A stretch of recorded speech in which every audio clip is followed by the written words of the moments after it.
Hello दोस्तों, नमस्कार। स्वागत है आप सभी लोगों का स्टडी आईक्यू पर। स्टडी आईक्यू के साथ आप लोग जुड़ चुके हैं। मैं शुभम सरथालिया एक और विषय पे, एक और टॉपिक पे बात करने के लिए आ गया। दोस्तों, आप चाहें तो इंस्टाग्राम, फेसबुक या टेलीग्राम के माध्यम से मेरे साथ कनेक्ट कर सकते हैं। कोई भी आपका डाउट है, कोई आपकी क्वेरी है, आप मुझसे यहाँ पर पूछ सकते हैं। हम जिस विषय पे बात करने वाले हैं वो संबंधित है उस स्टैंड ऑफ से जो रशिया और यूक्रेन के बीच में चल रहा है। आप जानते हैं, पिछले लंबे समय से रशिया और यूक्रेन की सीमा पर काफी ज्यादा तनाव जो है वो बना हुआ है। हर रोज कुछ ना कुछ ऐसी नई डेवलपमेंट होती है। ऐसा लगता है कि कहीं रशिया हमला तो नहीं कर देगा यूक्रेन के ऊपर, या कहीं ये तीसरे विश्व युद्ध की ओर इशारा तो नहीं कर रहा। तो इस तरीके की बहुत सारी चीजें जो है वो देखने को मिलती हैं। पिछले एक लंबे समय से ये एक टेंशन का माहौल दोनों देशों के बीच में बना हुआ है, और जो कि पूरे देश, पूरी दुनिया को डायरेक्टली और इनडायरेक्टली इम्पैक्ट कर रहा है। रशिया यूक्रेन के बीच में तनाव के काफी सारे पल जो है वो चल रहे हैं, और इस दौरान एक और ट्विस्ट जो है इस पूरे के पूरे सिनेरियो में आया है। ट्यूसडे को, यानी आज से 2 दिन पहले, साइबर हमला हुआ है यूक्रेन की बहुत सारी वेबसाइट्स पे। Cyber attack on Ukrainian websites. तो विस्तार से इस विषय पे हम चर्चा करेंगे। क्या है साइबर अटैक, किन यूक्रेनियन वेबसाइट्स पे ये अटैक हुआ, और क्या इसका इम्पैक्ट इस पूरे के पूरे स्टैंड ऑफ पर हो सकता है। दोस्तों, अगर आप सिविल सर्विसेज के लिए प्रिपेयर कर रहे हैं, 2022 के यूपीएससी एग्जाम को आप टारगेट कर रहे हैं, StudyIQ.com या StudyIQ की ऐप पर आपके लिए बेहतरीन स्मार्ट कोर्सेज अवेलेबल है। इन कोर्सेज में एनरोल करें और अपनी प्रिपरेशन को बहुत शानदार बनाएं। तो आज से 2 दिन पहले सीरीज ऑफ साइबर अटैक्स जो हैं, उन्होंने यूक्रेनियन वेबसाइट को जो है वो अटैक किया, जिसमें यूक्रेन की काफी इंपॉर्टेंट वेबसाइट्स थी। यूक्रेन आर्मी की वेबसाइट, डिफेंस मिनिस्ट्री की, मेजर बैंक्स की, यूक्रेन अथॉरिटीज की बहुत सारी वेबसाइट्स थी जिनके ऊपर ये हमला हुआ, और इन वेबसाइट्स ने काम करना बंद कर दिया। At least 10 Ukrainian websites were unreachable due to attacks, including defense, foreign, cultural ministry and Ukraine's two largest state banks। यानी कि ऑलरेडी सिचुएशन जो है इतना ज़्यादा टेंस चल रहा है, जब बॉर्डर के ऊपर इस तरीके का माहौल है कि हर रोज ऐसा लगता है कि कहीं एक देश, पड़ोसी मुल्क जो है वो एक बड़ा हमला ना कर दे। उस दौरान इस तरीके का एक अटैक जो है वो इस पूरे के पूरे माहौल को और ज़्यादा टेंस बना देता है। तो इस बात की पुष्टि जो है वो डिफेंस, यूक्रेन के डिफेंस द्वारा ट्वीट के माध्यम से दी गई। तो यहाँ पर इन्होंने बताया कि DDoS, distributed denial of services attack, इसके बारे में हम आगे बात करेंगे। On excessive number of request per second recorded, technical work on restoration of regular functioning are carried out. तो यहाँ पर इंपॉर्टेंट वेबसाइट्स जो हैं उनको टारगेट किया गया, और इस बारे में जानकारी है यूक्रेन के डिफेंस डिपार्टमेंट वाला द्वारा दी गई कि distributed denial of services attack किया गया है, और बहुत सारी वेबसाइट्स जो हैं उन्होंने काम करना बंद कर दिया है। लेकिन टेक्निकल वर्क जो है वो जारी है, और जल्द ही ये वेबसाइट्स वापस से रिस्टोर कर दी जाए। अब ये सारा का सारा अटैक का मामला जब सामने आया, ये उस वो समय था जब, क्योंकि 2 दिन पहले ट्यूसडे को ही रशिया ने ये अनाउंसमेंट करी थी कि यूक्रेन बॉर्डर से अपने फोर्सेस जो है, अपने ट्रूप्स को जो है वो हटा रहे हैं। काफी लंबे समय से एक बड़ी तादाद में रशियन सोल्जर्स जो है वो यूक्रेन के बॉर्डर पे स्टेशन थे, लेकिन मंगलवार को ही, 2 दिन पहले ही, रशिया ने इस बात को जो है वो कहा था कि वो अपने ट्रूप्स को विड्रॉ कर रहे हैं। हालांकि हालांकि रशिया के जो राष्ट्रपति है व्लादिमीर पुतिन, उन्होंने इस बात का कोई भी जवाब नहीं दिया कि कितने ट्रूप्स हटाए जा रहे हैं, क्योंकि लाखों की तादाद में आर्मी जो है वहां पर स्टेशन है। तो उन्होंने सिर्फ इतना कहा था कि हम बॉर्डर से अपने ट्रूप्स को पीछे ला रहे हैं, उनको वहां से हटा रहे हैं।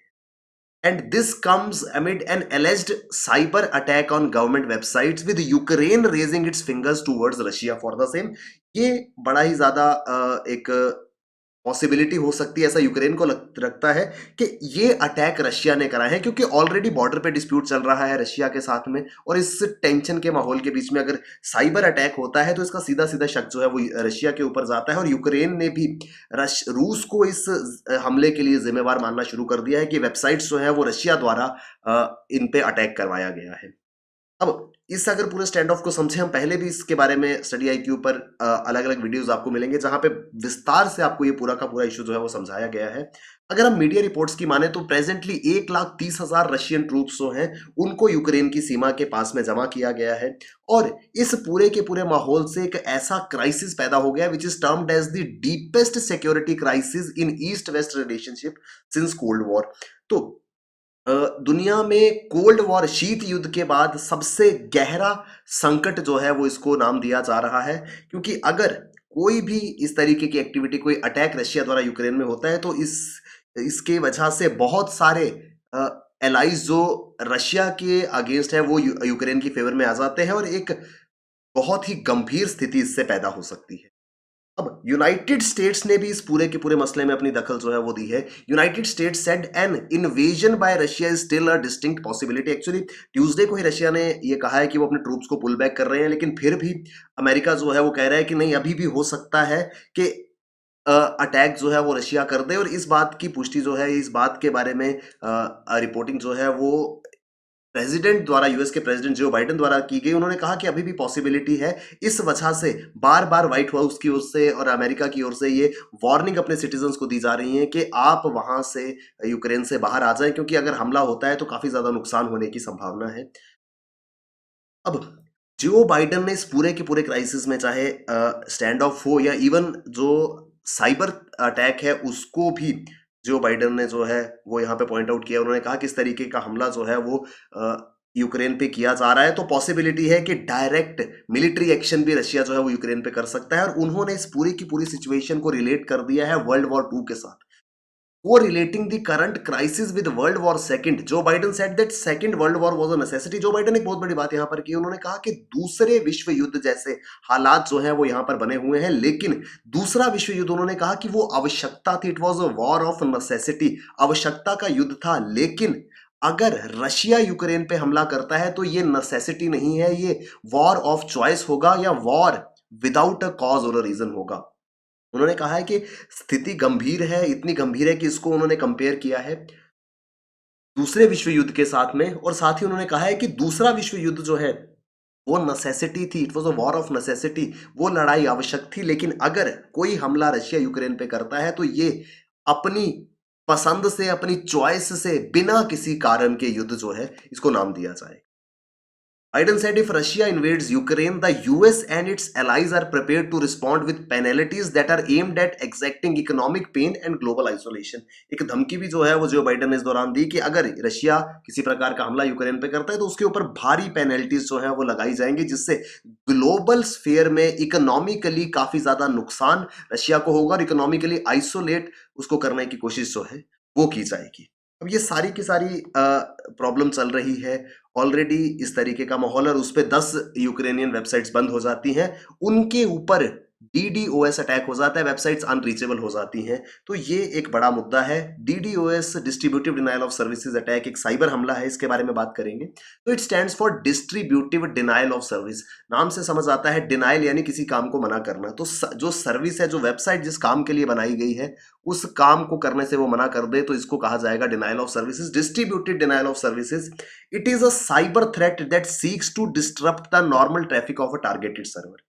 अब जानते हैं वेबसाइट जो है उस पे जितना भी डेटा हमको शो होता है, वेबसाइट पे जितनी भी इंफॉर्मेशन होती है वो एक सर्वर से कनेक्टेड है। सर्वर जो है वो स्टोर हाउस ऑफ डेटा है, जहां से वो सारा का सारा डेटा जहां पे स्टोर किया जाता है और वहां से वो वेबसाइट तक पहुंचता है जिसको हम देख पाते हैं।